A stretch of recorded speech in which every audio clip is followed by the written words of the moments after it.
Fast forward to 2025, and last month I met President Zelensky again here in Parliament, a man who we are proud to call our friend. As Europe continues to be under threat once more, I salute your efforts, Mr. President, to work with our country to build a coalition of the willing, ready to play their part in ensuring Ukraine's future security. Defence remains a key consideration, but our ties are not just defence-related, of course. They're also parliamentary ties. In March 1939, the first ever foreign dignitary to address both houses was French President Albert Lebrun. He began a long-term and welcome tradition of engagement between French and UK politicians. Indeed, just a few weeks ago, I hosted my counterpart, Speaker Yaelbrun Pivet, following a fruitful discussions at the G7 Speakers Conference. There has always been strong parliamentary cooperation. Over 100 years ago, our countries were founding the members of the Inter-Parliamentary Union, a body promoting peace, democracy for everyone through parliamentary diplomacy and dialogue. And then, of course, there are our sporting connections. Like you, Mr. President, I am a big sports fan. When people think of French sport, they often think of cycling, rugby union, fencing, or football. My own team, Bolton Wanderers, had a fantastic French player, Yuri Djorkov, when we were a good side. But I want to praise your your rugby football league, a passion of mine. In 1934, Jean Gallet took a French team that had never played rugby league and he went to Yorkshire. And thankfully, they made it to the right side of the Pennines when they came to Lancashire in England, my home county. As a result, French Rugby League was formed on the 6th of April, 1934.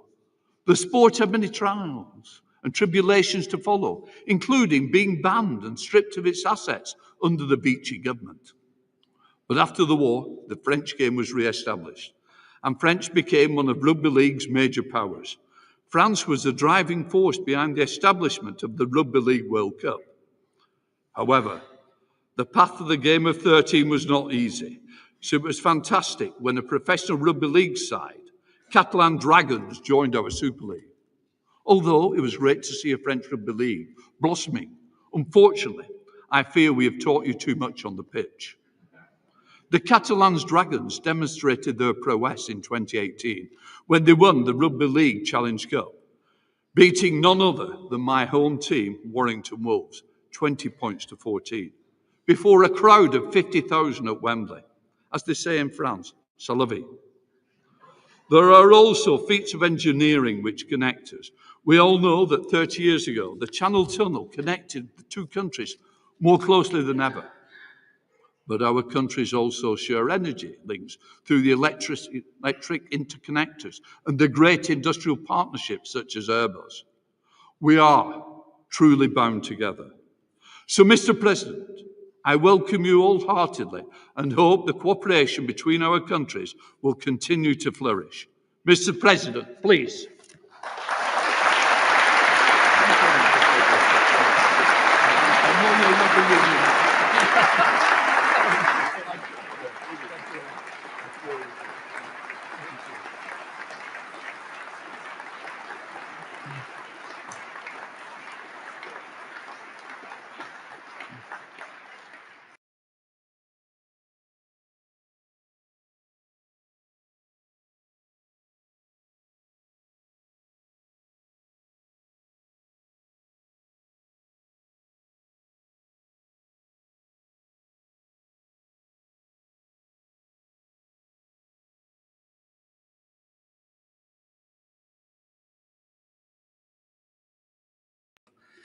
My wife Bridget and myself and my whole delegation, thank you very much for that.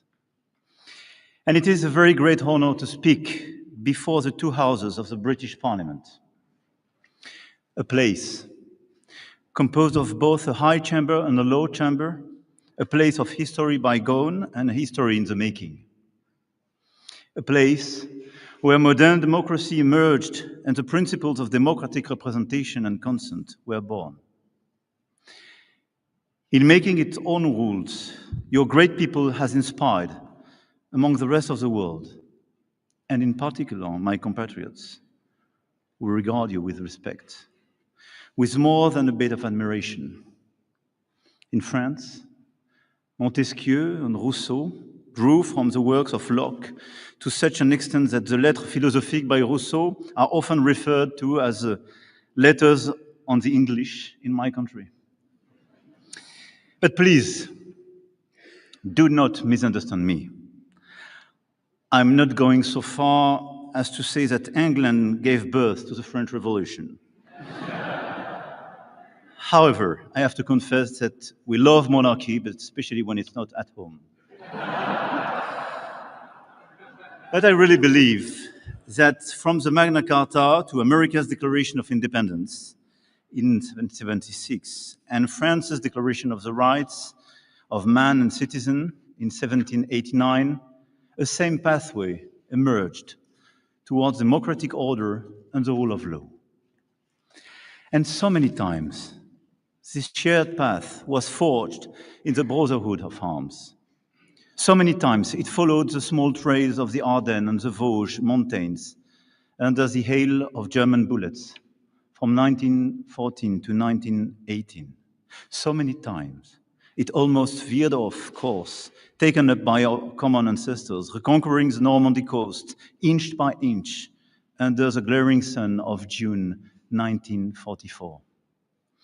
And I would like to thank Prime Minister Starmer, dear Keir, for attending the ceremonies of the 11th of November last year, honoring our fallen soldiers, the British Red Poppy alongside the Bleuet de France, becoming the first British head of government to spend Armistice Day in Paris in 80 years. Thank you.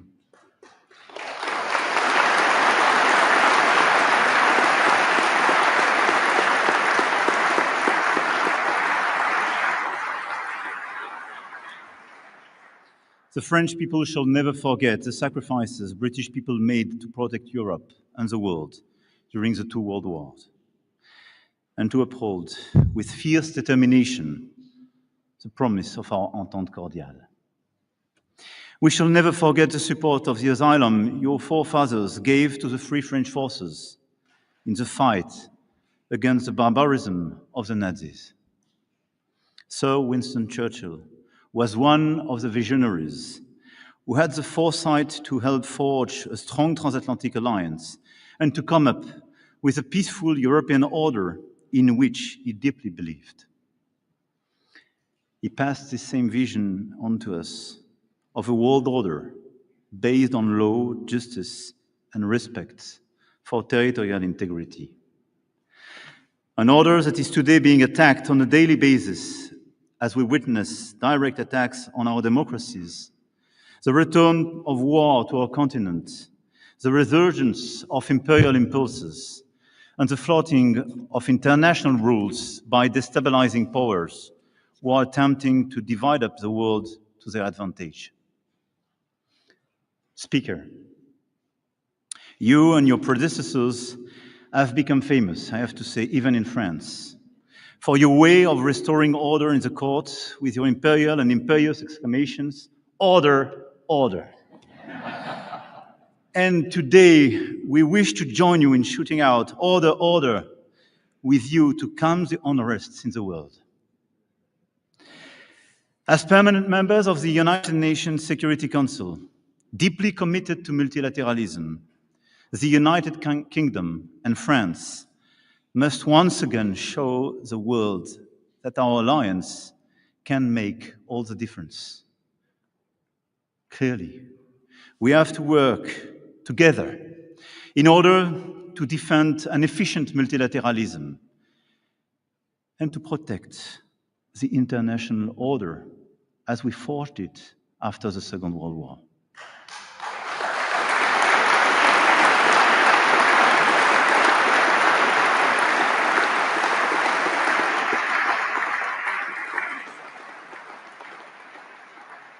And first, in supporting Ukraine, which has been illegally attacked by both rallying the support of Europeans and coordinating with the Americans to create the necessary conditions for a robust and solid, lasting peace.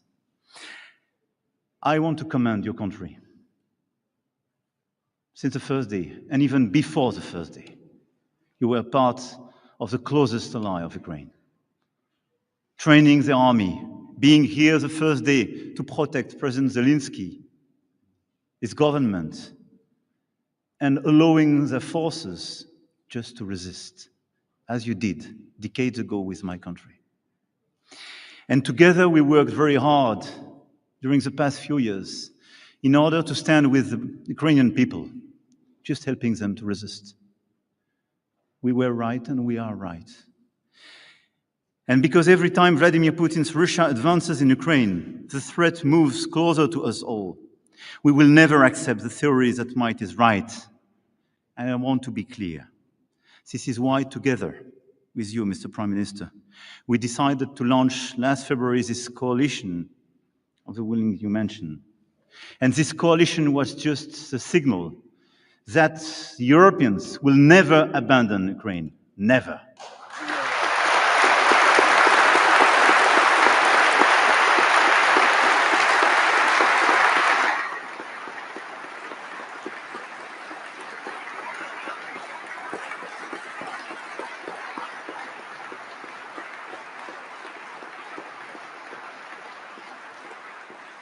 And whatever the decisions could be elsewhere, we will fight till the very last minute in order to get the ceasefire, in order to start the negotiations to build this robust and sustainable peace.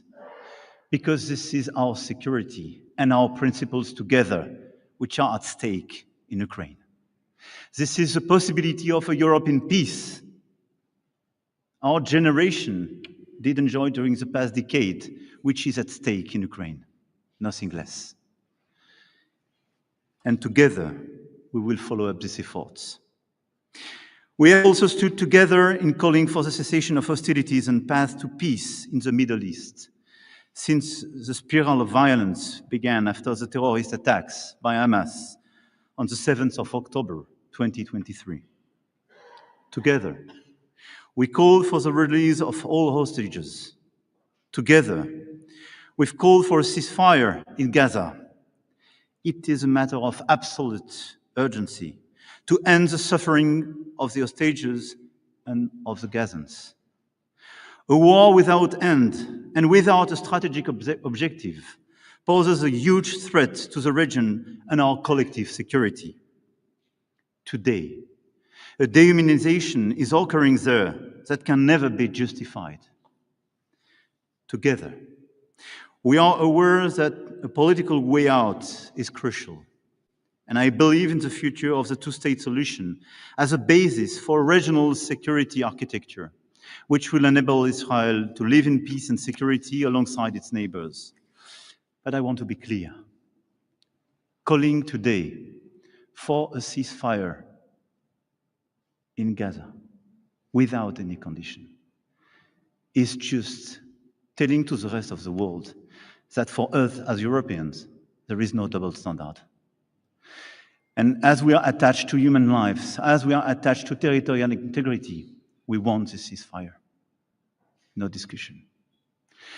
And today, working together in order to recognize the state of Palestine and to initiate this political momentum is the only path to peace.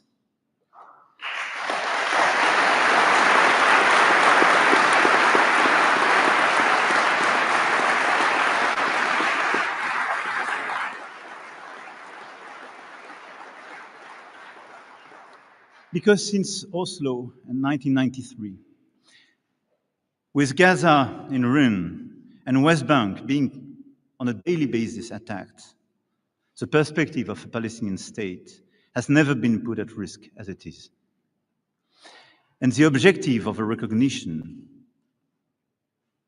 is not just making our duty, but this is as well reopening a political perspective and refusing just an answer based on security.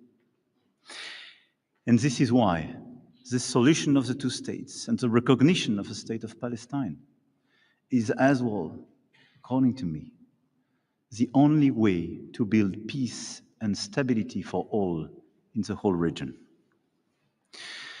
This approach is in line with our common refusal to tolerate the threat posed by an Iran that possesses nuclear weapons.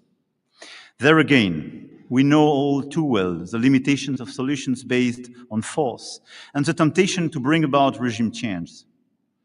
France, the United Kingdom, and Germany, in coordination with all stakeholders, have the duty to bring about a stringent negotiation which ensures international monitoring of Iran's nuclear program over the long term, thereby preserving the international non-proliferation framework as a foundation for collective security.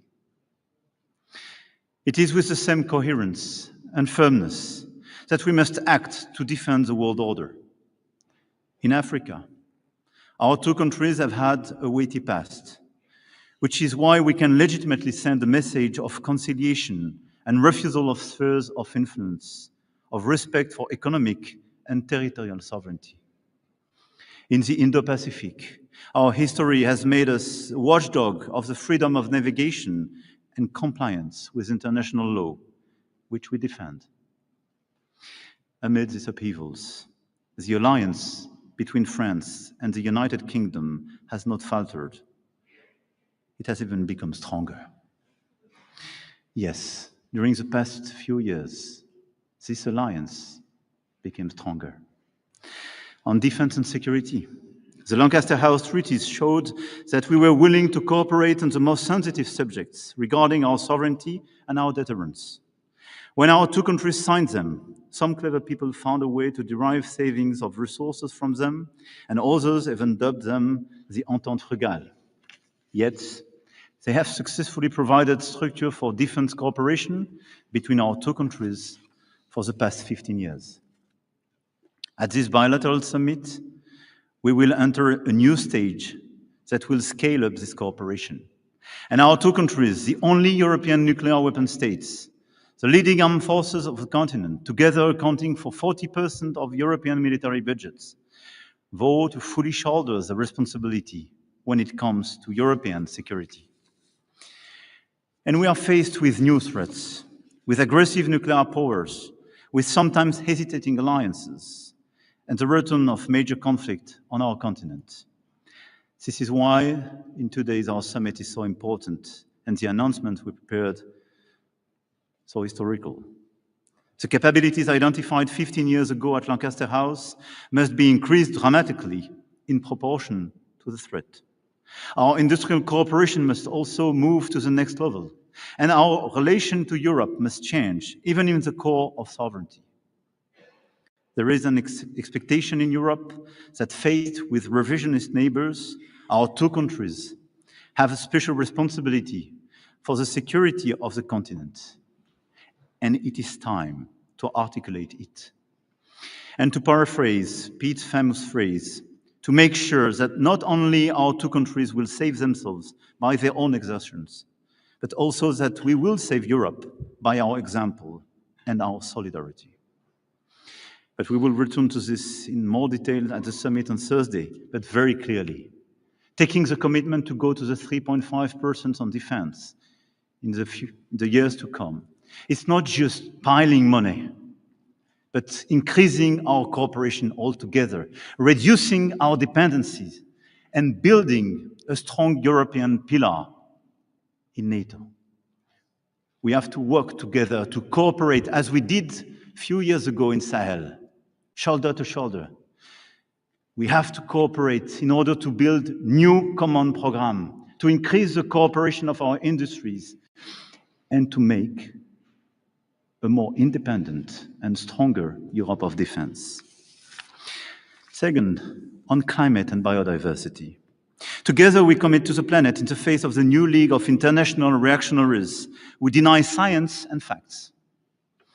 We also defend with one voice the implementation of our climate ambitions towards carbon neutrality, phasing out fossil fuels and protecting forests, which will be core issues of the upcoming COP30 in Berlin.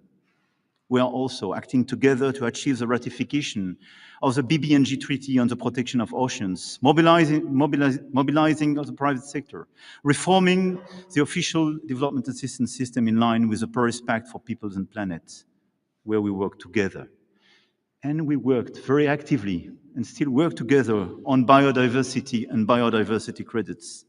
The report we commissioned together as Franco-British during King Charles' state visit to France is not just excellent, but we endorse it and we will implement it. We will now continue to work together and implement this work. Third, on migration. And I have the feeling to be weighted on this issue as well in your country. Indeed, in this unstable world, hope for a better life elsewhere is legitimate, but we cannot allow our country's rules for taking in people to be flouted and criminal networks to cynically exploit the hopes of so many individuals with so little respect for human life. France and the United Kingdom have a shared responsibility to address irregular migration with humanity, solidarity, and firmness. The decisions that we will take at our bilateral summit will respond to our aims for cooperation and tangible results on these major issues. Very clearly, we task our Minister of Domestic Affairs to work very closely together, and I want to salute the very close coordination and cooperation. But our objective, very clearly, is to have the best ever cooperation between our two countries in order to fix today what is a burden for our two countries. But let me remind as well, as we are making these bilateral efforts, as we are stepping up the level of our cooperation, a third of the people entering illegally into the Schengen area attempt to cross the channel. And we will only arrive at a lasting and effective solution with as well the action at the European level and the cooperation, especially of the countries of first entry on the European soil, by continuing to work with the countries of departure and transit of global migration routes, and as well by addressing pull factors. But let's be clear, we will deliver together because this issue is a clear issue for our two countries. Fourth, on economy. Our trade has been revived and has even surpassed the pre-Brexit levels. The 3,500 French companies working in the UK remains the second leading foreign employers in your country, and vice versa. And we want to do more, and at the occasion of the summit as well. We will deliver additional results, additional investment, and very strategic investment in the energy and space fields where we have long-standing cooperation, but where we want to build a new step forward and open a new era. Since the last time a French president spoke before you in 2008, Europe has changed. First of all, of course, because the sovereign British people choose to leave the European Union in 2016, a decision that we respect, even if we found it deeply regrettable. I am aware that I am the first European head of state to make a state visit since the United Kingdom left the European Union, and I take full account of the importance of this moment. It took us a few years, but we have agreed on the foundations for our new relationship. After the withdrawal agreement and the trade and cooperation agreement, reinforced by the Windsor framework, and some of us worked very hard on all this text. I have great memories. I support Prime Minister Starmer's efforts as well to restore trust, ensure compliance with the agreements concluded, and strengthen this framework through targeted cooperation in our common interest. I welcome the fact that on the 19th of May, we were able to define a pragmatic roadmap between the European Union and the United Kingdom on defense, energy, climate, and other issues. But just as leaving the European Union did not mean the United Kingdom left Europe, efforts to address the challenges facing all of Europe cannot be limited to the European Union alone.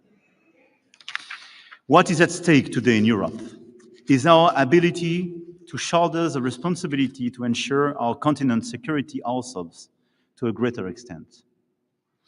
What is at stake today in Europe is our ability to invest in key technologies of the future: AI, quantum technologies, space, biotech, decarbonized energy sources, and defense industry, as I mentioned, in order to avoid strategic dependencies and disengagement that would put us at risk, and especially the risk of a slow death, to mention Mario Draghi. Indeed, we have to de-risk our economies and our societies, first from the risk of the lack of innovation, and this is what we experienced during the past decade if we compare our countries with the United States. But we will have as well to de-risk our two countries for the excessive dependencies on both the US and China. I do not put a sign equal between China and the US. We have a strong ally on one side and a challenger, sometimes a partner when we speak about climate change with China. But let's be realistic.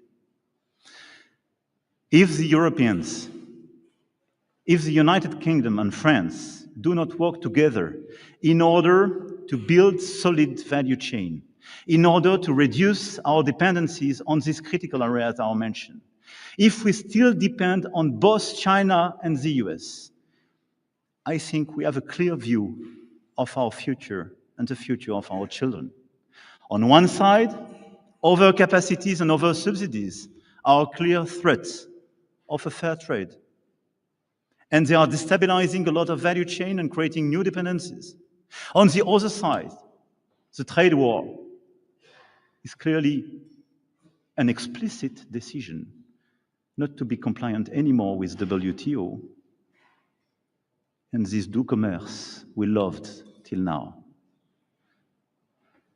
We have no other choice if we want to be lucid, if we want to build a sustainable future for all children, to de-risk our economies and our societies from these dual dependencies. We want an open world. We want to cooperate, but not to depend. And each time we depend, each time we are not able to stand up and decide and agree to disagree, this is the beginning of our problem. We are in this situation. This is why we have to work very hard together on this technological and economic field in order to strengthen our value chains together and reduce these dependencies. But what is at stake as well today in Europe is the defense of democratic models amid foreign interference, information manipulation, domination of minds by negative emotions and addictions to social media. This is the big other risks. It is the same challenge we are facing when it comes to digital age, restriction online, and protecting our children from social media and screens, an issue brutally brought to the light 3 months ago by the British series Adolescence. And let's be clear, this is the same type of risk. Being vulnerable to algorithm design in the US, being vulnerable to algorithm design in China, with social networks not even allowed to the Chinese teenagers. This is being vulnerable to the interferences and misinformation coming from Russia and other places. The strength of our democracies depend on our capacity to create new regulations in order to better protect our children and our democracies and our democratic debate, the relationship with science and truth. Otherwise, our future will be decided by those who will decide for this algorithm.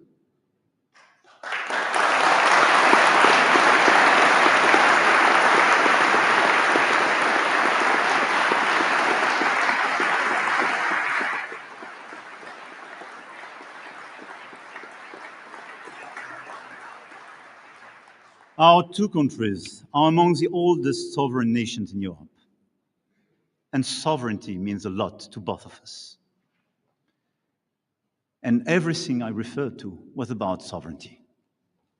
Deciding for ourselves, choosing our technologies, our economy, deciding our diplomacy, and deciding the content we want to share, and the ideas we want to share, and the controversies we want to share.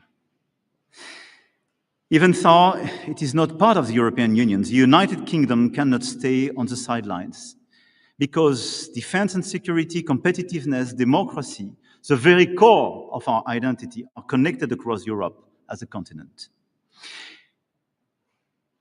And you understand me.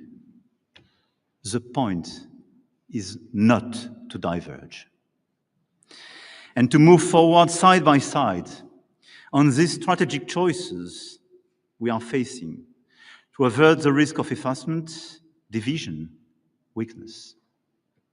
A certain idea of Europe, so dear to George Steiner, must continue to connect us today.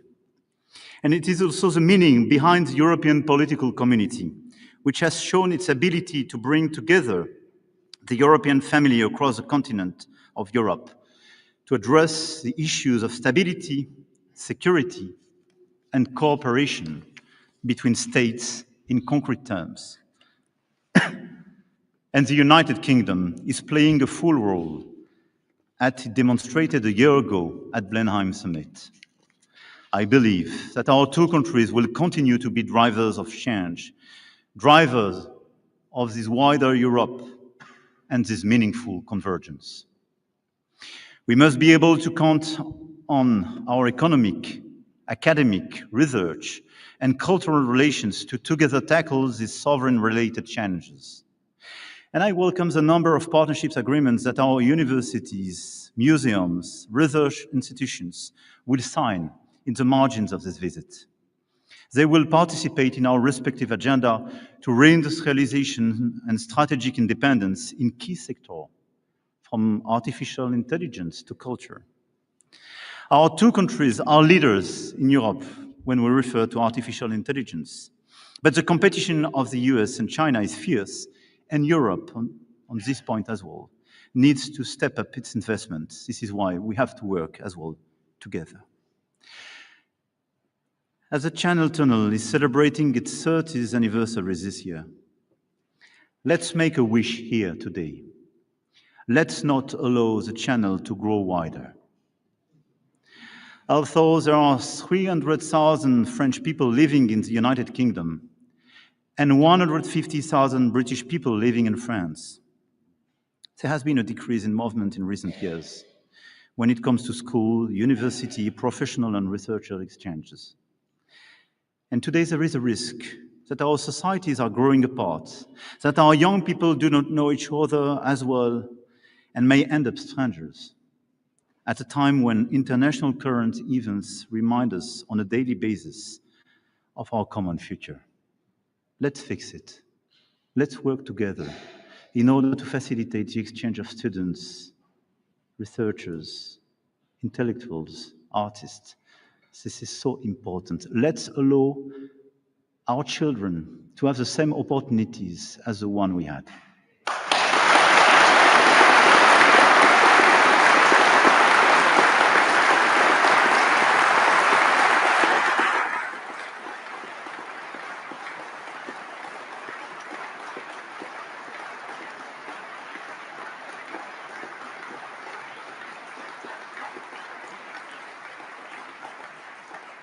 Members of Parliament, my lords, tomorrow at the British Museum, we will officially announce an historical exchange. In the run-up to the 1000th anniversary of the birth of William the Conqueror, France will loan the United Kingdom the Bayeux Tapestry.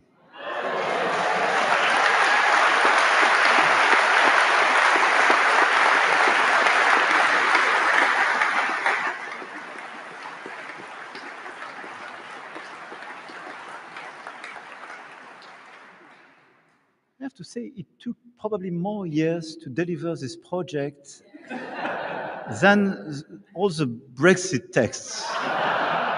Because we launched it together with Prime Minister Theresa May at that time, during not a state visit, but a summit a few years ago. But at the end of the day, we did it. And the tapestry will be displayed in London while the national museums of Rouen and Caen will receive the Sutton Hoo treasure on loan. And I think these mutual loans of these extraordinary national treasures will involve fascinating human exchanges, which will certainly be positive for our future in terms of culture. And let's see this exchange happening between summer 26 and summer 27 as the beginning of this new era of exchange and the reopening of these mutual movements. The times of William the Conqueror are over, happily. And the roles of charging cavalry as well. Our Entente Cordiale, sealed 126 years ago, has enabled our countries to bring their futures closer to protect Europe's strategic balances and to enter into an era of cooperation and competition, replacing our battlefields with football and rugby fields, as you mentioned. At the invitation of His Majesty, King Charles III, whom I should like to thank for his hospitality and his long-standing, very special relationship with my country, I came here today to renew the French people's message of friendship and fraternity. Yes, finally we meet again. And let's be sure that we will meet again for years and decades. Because we are linked by our geography, by our past, but we are linked by our common future.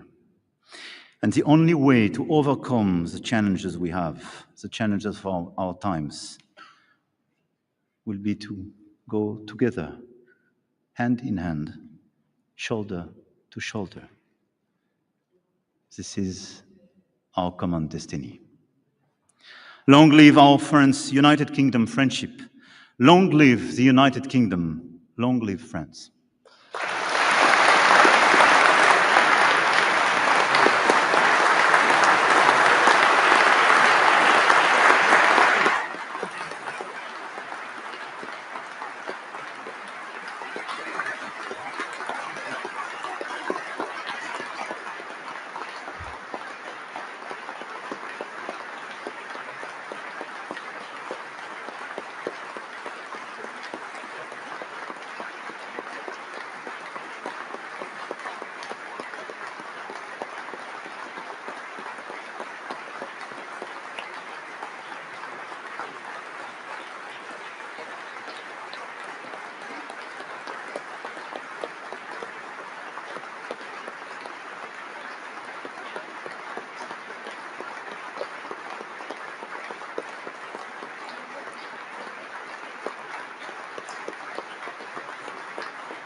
President Macron, Mrs. Macron, Prime Minister, my lords, ladies and gentlemen.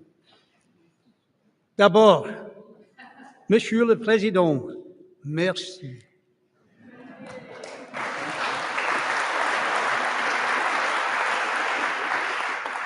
Thank you for a speech which provided both a reflection on the depth of our friendship between our two nations and an inspiring vision of how that friendship can grow in years to come.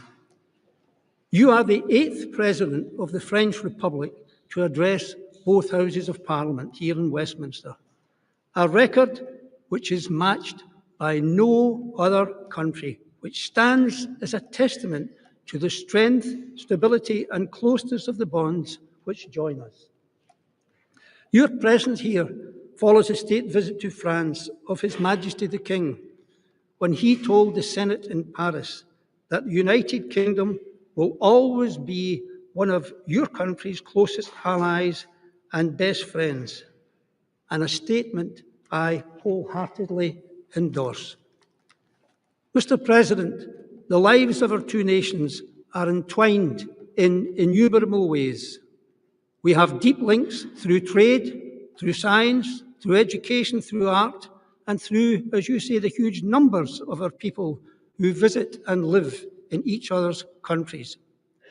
And I'm proud that French art lovers are currently flocking in their thousands daily to an exhibition in Paris by one of the UK's foremost artists, David Hockney.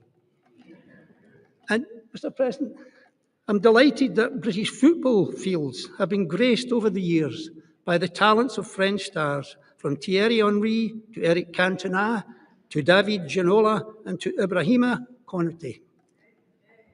And on the subject of football, Mr. President, as a proud Frenchman, you must have been delighted to see the emphatic victory of Paris Saint-Germain in the UEFA Champions League. However, as an avid fan of Olympique Marseille, perhaps you might have found it a little difficult to join the celebrations enthusiastically. I was honoured to be warmly welcomed to the Senate during my visit to Paris in March, and I hope soon to greet Senate President Gérard Larcher on a return visit to the House of Lords. And whilst in Paris, I was privileged to be invited to visit the Cathedral of Notre Dame and to witness its extraordinary rebirth following the devastating fire of 2019. Mr. President, we in Britain recognise that this breathtaking project was led from the very top of the French state. Craftspeople of the highest talent, combining modern techniques with traditional skills on a grand scale, delivering on a vision and timetable set by you personally, Mr. President. We in this audience salute your achievement.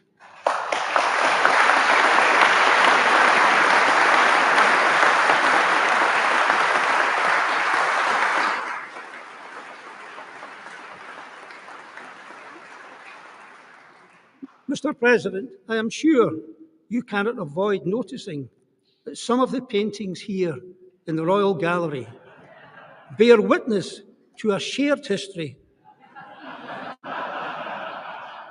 which has not been without a certain number of what you might call contretemps. But the differences and divisions that these paintings record are a thing of the deep and distant past.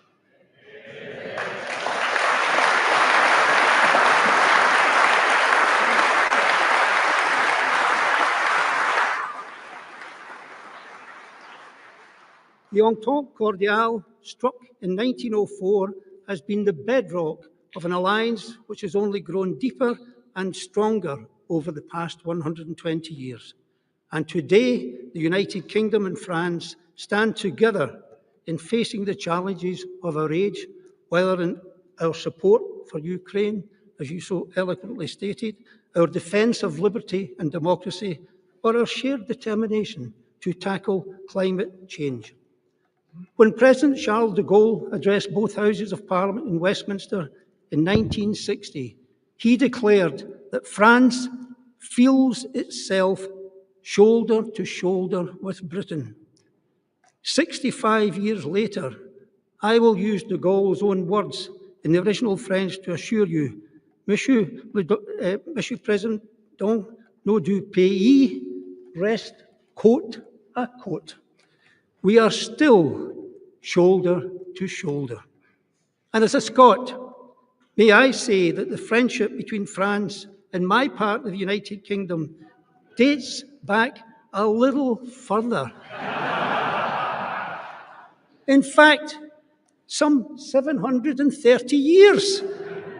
The old alliance forged between Scotland's King John Balliol and France's Philip IV in 1295 was hailed by de Gaulle as the longest lasting in history. In honour of that old alliance, I offer you some words of goodwill from Scotland's national poet, Robert Burns. They are known by every Scot, but I understand that they are also sung in France in this translation. Nous vont ensemble à l'amitié, et au jour du temps passé. We'll take a cup of kindness yet to Auld Lang Syne. And Mr. President, in that spirit, who knows, perhaps we will be singing that together at the state banquet tonight.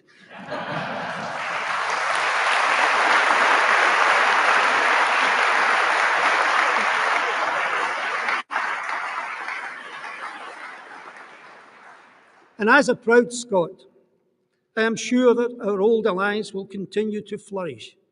And as a member of the UK Parliament, I am confident that our close friendship will endure and grow. And as I thank you on behalf of Parliament for your speech today, I cannot improve on your words to our King on his visit to Paris, when you told him that our two fraternal peoples are united in unwavering alliance. So allow me to finish, Mr. President, by saying, on behalf of my colleagues, Vive la France!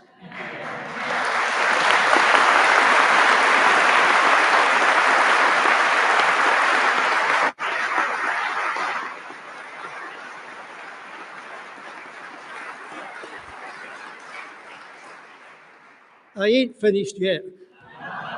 Long live the United Kingdom, and long live Franco-British friendship. Thank you, Mr. President.